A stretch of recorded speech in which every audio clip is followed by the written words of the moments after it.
Morning बच्चों, ये आपकी हिंदी विषय की क्लास है। आशा करता हूँ कि आप सभी ऑनलाइन होंगे और आज हम हिंदी में समास का चैप्टर आपको पढ़ाएंगे। देखिए, समास किसे कहते हैं। समास दो या दो से अधिक शब्दों के मेल से जो नया शब्द बनता है उसे समास कहते हैं। जैसे घुड़सवार, घोड़े पर सवार। दो या दो से अधिक शब्दों के मेल से जो शब्द बनता है उसे समास कहते हैं। जैसे घुड़सवार, घोड़े पर सवार। समास 5 प्रकार के होते हैं। कितने प्रकार के होते हैं? 5 प्रकार के। नंबर 1, अविभाव समास।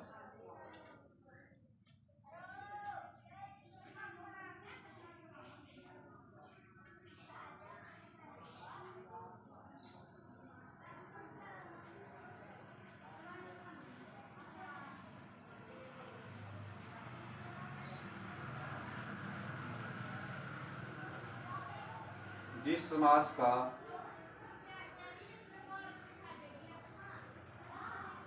पहला पद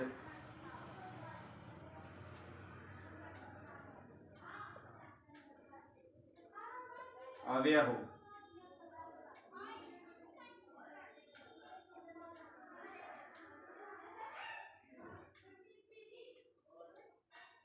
उसे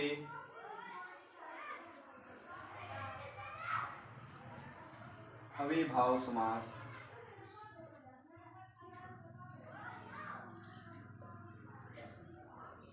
कहते हैं।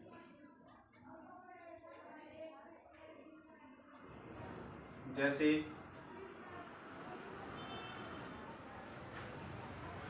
यथाशक्ति,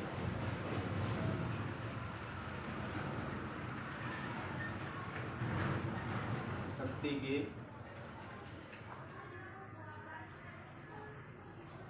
अनुसार। देखो बच्चों, यहाँ पर यथा आ गया। यथा क्या है? अव्यय है। तो इसमें लिखा है जिस समास का पहला पद अव्यय हो उसे अविभाव समास कहते हैं। या ऐसे भी बोल सकते हैं कि जिस समास का पहला पद प्रधान हो उसे अविभाव समास कहते हैं। जैसे यथाशक्ति, शक्ति के अनुसार। यथाशीघ्र, जितना शीघ्र हो सके। ठीक है। इसी प्रकार प्रतिदिन, प्रत्येक दिन। प्रतिदिन में क्या है? प्रति उपसर्ग है। प्रतिदिन में क्या है? प्रति क्या है? अव्यय है। ठीक है। इसी प्रकार भरपेट, भरपेट में भी क्या है? अविभाव समास है। इसी प्रकार आगे देखते हैं।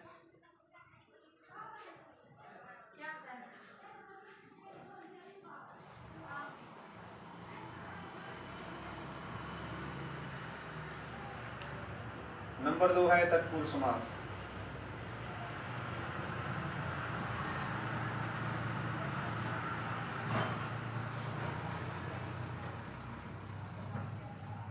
तत्पुरुष समास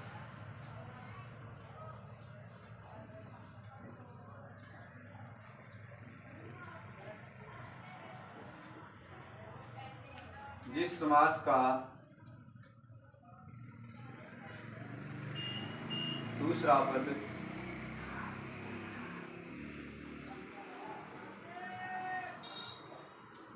प्रधान हो उसे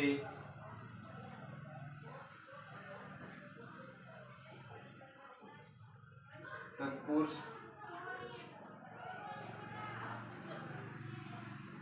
समास कहते हैं।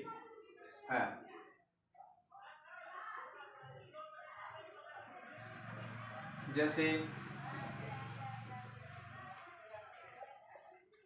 रसोईघर, रसोई के लिए घर। इसमें क्या है? दूसरा पद प्रधान है, रसोई प्लस घर। तो जिस समास का दूसरा पद प्रधान हो उसे तत्पुरुष समास कहते हैं। जैसे रसोई प्लस घर, रसोई के लिए घर। रसोई के लिए, इसमें के लिए कौन सा संप्रदान तत्पुरुष है? कौन सा है? संप्रदान तत्पुरुष। नेक्स्ट है, इसमें और भी कई उदाहरण हैं। जैसे पाप मुक्त,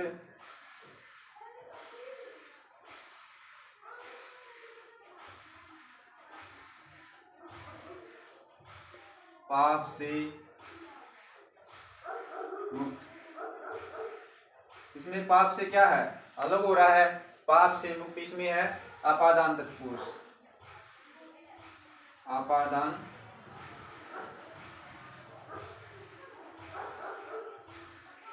तत्पुरुष। ठीक है बच्चों, समझ में आ रहा है सबको। नेक्स्ट है कर्मधारय समास।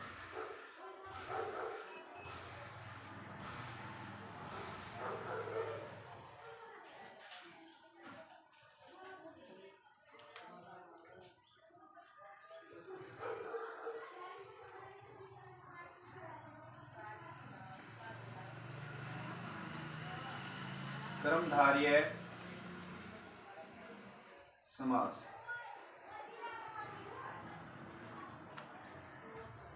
जिस समास का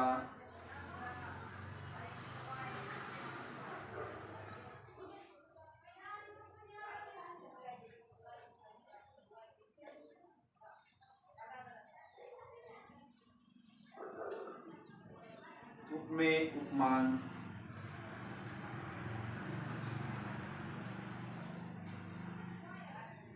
और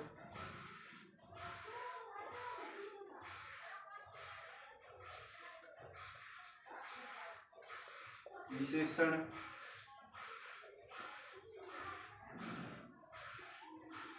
विशेष्य का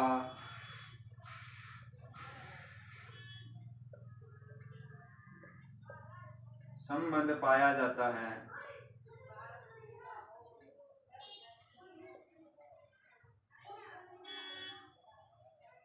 उसे कर्मधारय समास कहते हैं।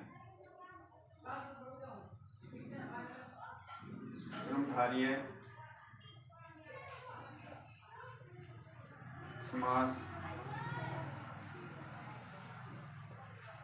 कहते हैं। जैसे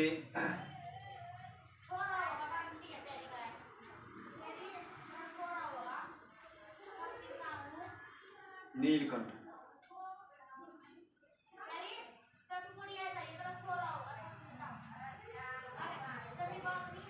नीला है जो कंठ,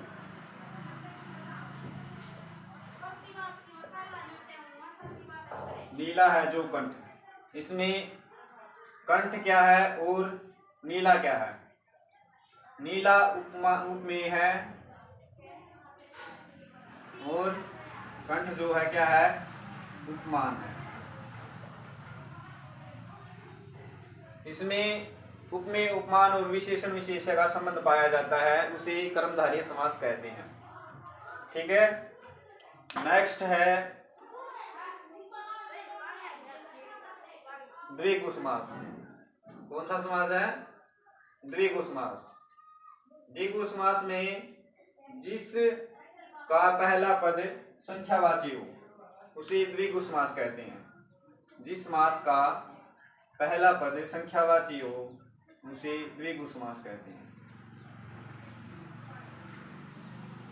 द्विगु समास।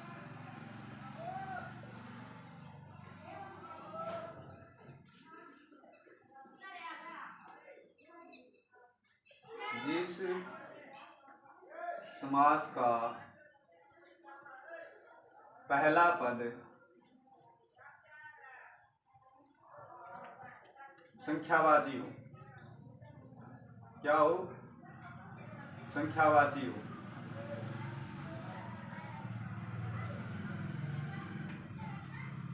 उसे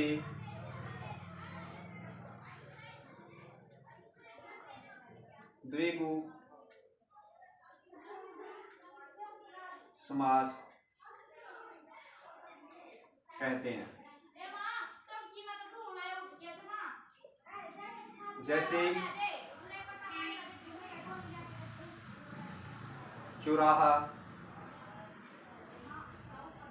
चौराहा में क्या है, चार है, चार रास्तों का समूह है, तो इसमें चार क्या है, संख्या आ रही है,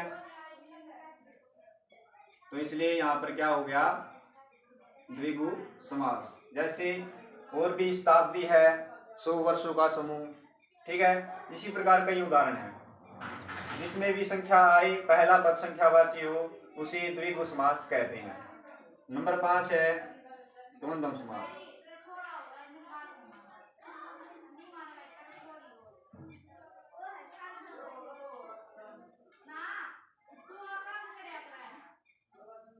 जिस समास में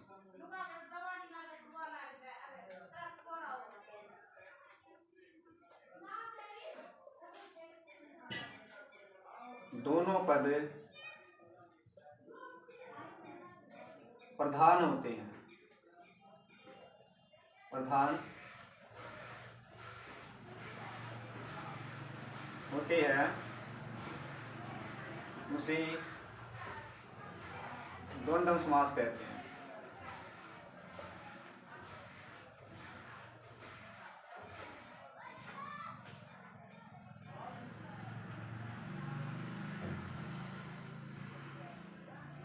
जिस समास में दोनों पद प्रधान होते हैं उसे द्वंद्व समास कहते हैं। जैसे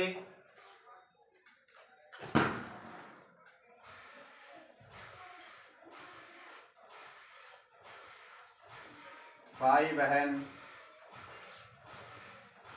माता पिता,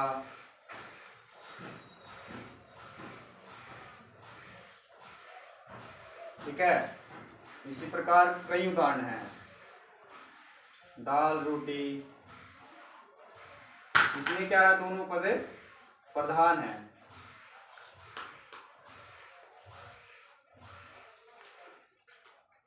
समझ में आ रहा है बच्चों?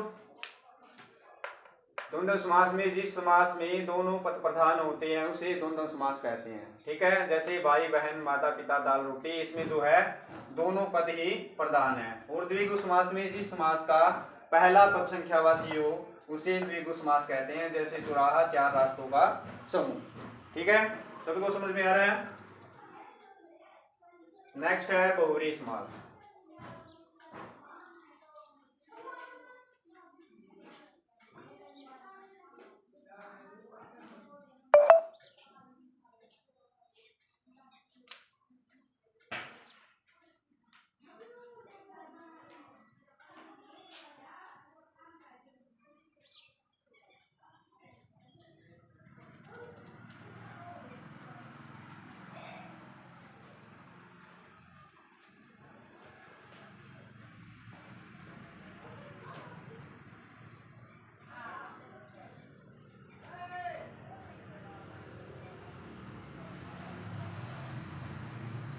जिस समास का कोई भी पद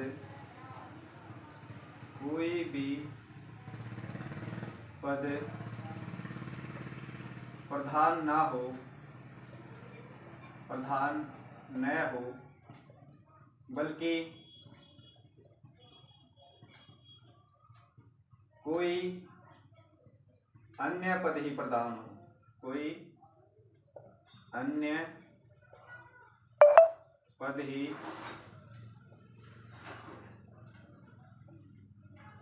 प्रधान हो, उसे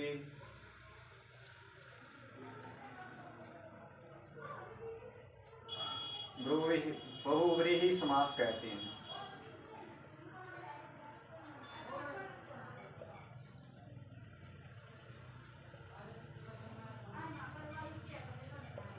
जैसे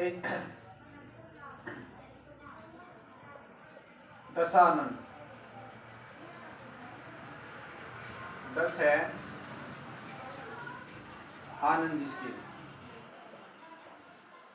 10 है आनन जिसके। आनन यहाँ पर क्या है? आनन है सिर। 10 किसके सिर थे? रावण के सिर थे, अर्थात रावण इसमें क्या है? बहुव्रीहि समास है। दशानन, 10 है आनन जिसके। नीलकंठ, नीला है कंठ जिसका, भगवान शिव, ठीक है। इसी प्रकार कई उदाहरण है। लंबोदर है, लंबा है उदर जिसका, लंबोदर, इसमें भी बहुव्रीहि समास है, ठीक है बच्चों। आज हमने समास करवाए हैं और इनको कॉपी में नोट डाउन भी करना है और इनको नेक्स्ट डे अगले दिन जो है याद भी करना है, लिखने भी हैं और याद भी करने हैं। ठीक है बच्चों, थैंक यू।